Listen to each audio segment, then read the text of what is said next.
team news for the weekend? Yeah, bad news around that. So Wednesday in the training was a duel.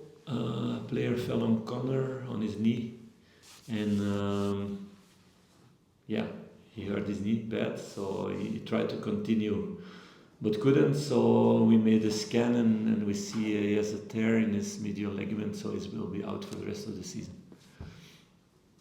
What, how big a blow is that?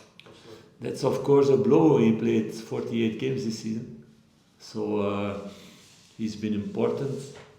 Played a lot of good games. He's one of the leaders in the team also, and he took that role really well.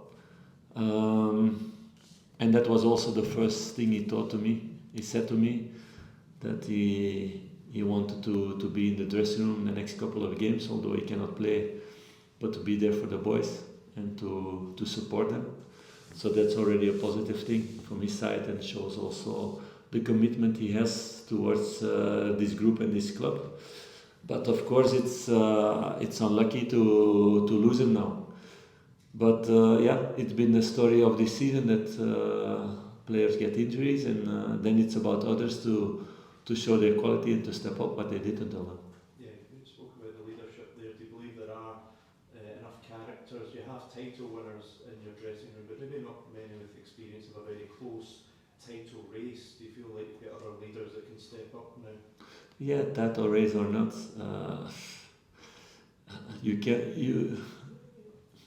we have enough leaders, I'm sure of that, to be clear about that. But you become also leader by getting experiences, by getting things like now. And it's true that not many were in a title race before, but maybe other players were a lot, like I had in the past with some players, and there were no leaders because of that, because they were in a title race before 5 times, but there were other players who took leadership.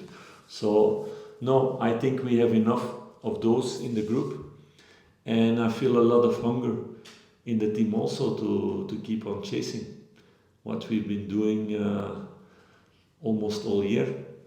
One moment we were shortly above, but the rest we've been chasing, because it's been from October it was 7 or 8 points.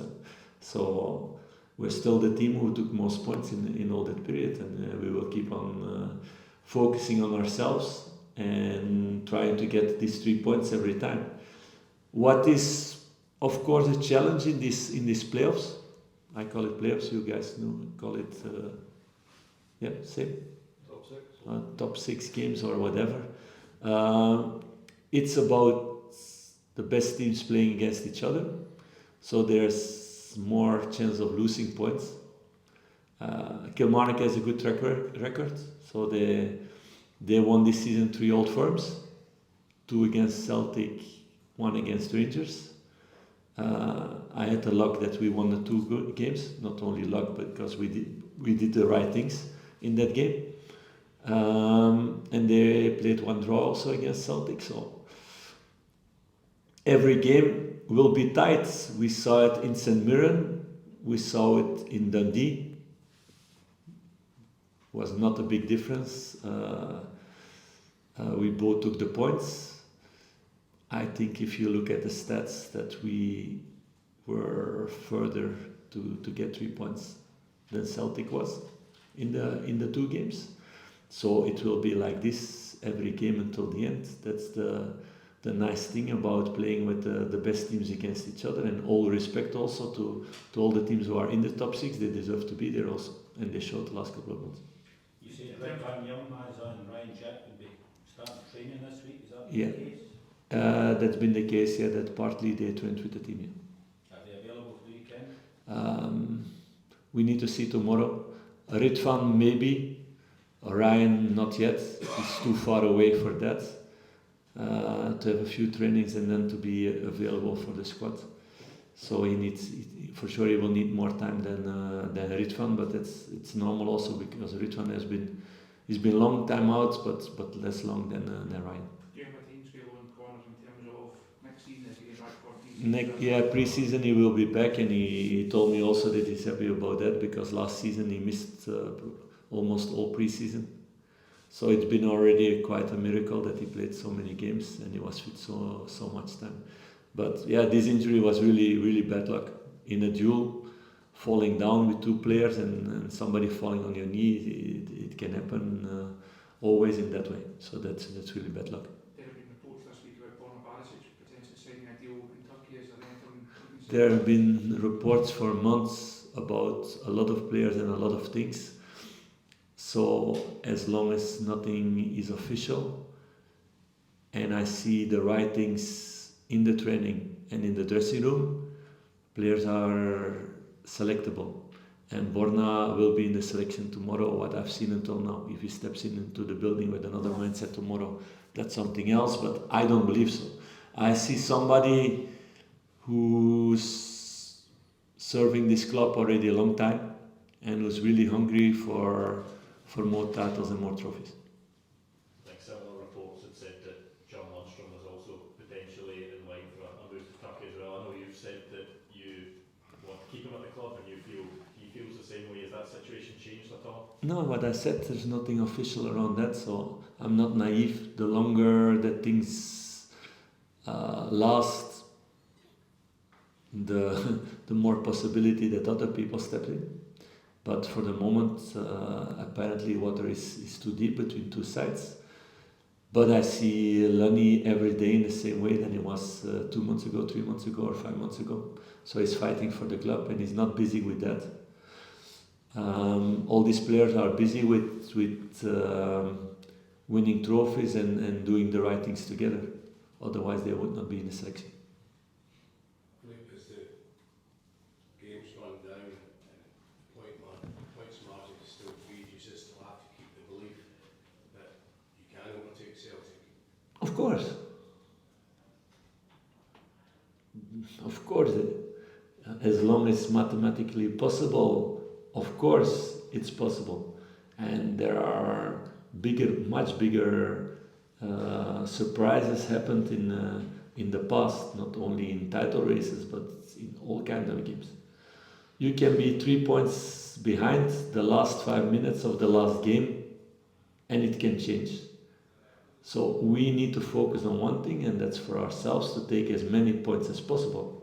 That's the thing that you need to do. That's the only thing that you control. So we're going to focus on that. Abdallah seen a time still for extra time? No, not yet.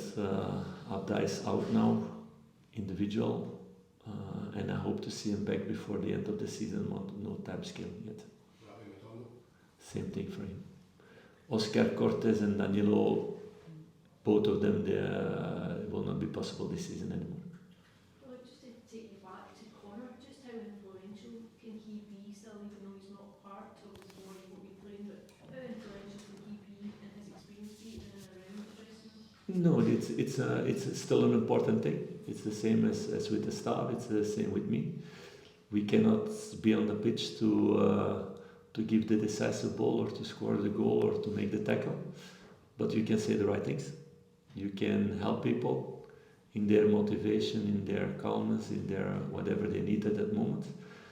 And he's part of this group, and I think it's also a good sign that somebody wants to be there for the team. I think it's a very good signal also. Stuart Kettlewell, the Motherwell manager, said yesterday that Scottish football would be better off without VAR. What's your opinion on VAR? Do you think the game would be better off without it? Do you support it? No, totally not. I totally don't agree with that. So I think last week or this week there was the report about VAR. If you see the moment that VAR made a mistake, that Rangers was most involved, were most mistakes against us this season, but that doesn't change my idea. Totally not. Totally not. I think there will always be a grey zone in decision making.